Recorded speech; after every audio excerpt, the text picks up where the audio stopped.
साथ अकेले हैं। मुराकबा इसी वहम को तोड़ देता है। जैसा कि ये आयत याद दिलाती है, बेशक तुम्हारा रब हमेशा देख रहा है। यानी आप अकेले जुदोजहद नहीं कर रहे, आपको देखा और सहारा दिया जा रहा है। अच्छा, ये तो हुई थियरी, लेकिन अमली तौर पर इसका मतलब क्या है? इसके लिए जदीद माइंडफुलनेस और मुराकबा के दरमियान जो बुनियादी फ़र्क है उसे समझना बहुत ज़रूरी है। तो फ़र्क ये है, माइंडफुलनेस कहती है अपने ख़यालात को देखो, मुराकबा कहता है अपने ख़यालात को इस यकीन के साथ देखो कि वो अहमियत रखते हैं। माइंडफुलनेस मौजूदगी की तरबियत देती है, मुराकबा मौजूदगी की तरबियत देता है, लेकिन एक मकसद के साथ।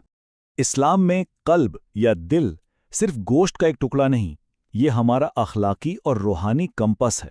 जैसा कि पैगंबर इस्लाम सल्लल्लाहु अलैहि वसल्लम ने फरमाया कि अगर ये कल्ब ठीक हो तो पूरा वजूद ठीक रहता है। यानी बेचैनी सिर्फ दिमाग का मसला नहीं है, ये उस बात की अलामत है कि हमारा अंदरूनी मरकज़ तवज्जो चाहता है। तो सवाल यह है कि मुराकबा ये काम करता कैसे है? ये हमारे बिखरे हुए वजूद को दोबारा जोड़ता कैसे है? अच्छा, तो ये 3 लेवल्स पर काम करता है। पहला, इल्मी सतह पर, ये हमारी तवज्जो मरकूज करने में मदद करता है।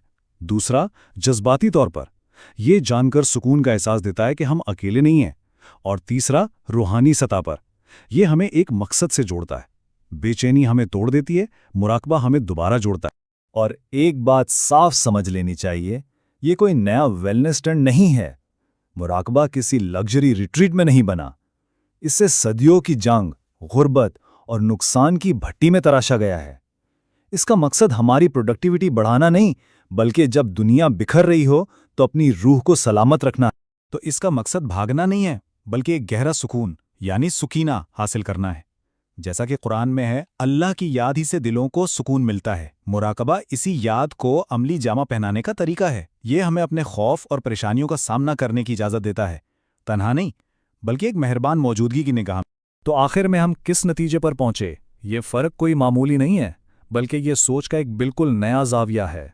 आखिरकार फ़र्क सिर्फ इतना है, जहां जदीद माइंडफुलनेस शायद जहन को पुरसुकून कर दे, मुराकबा का मकसद पूरी ज़ात को, रूह को शिफा देना है।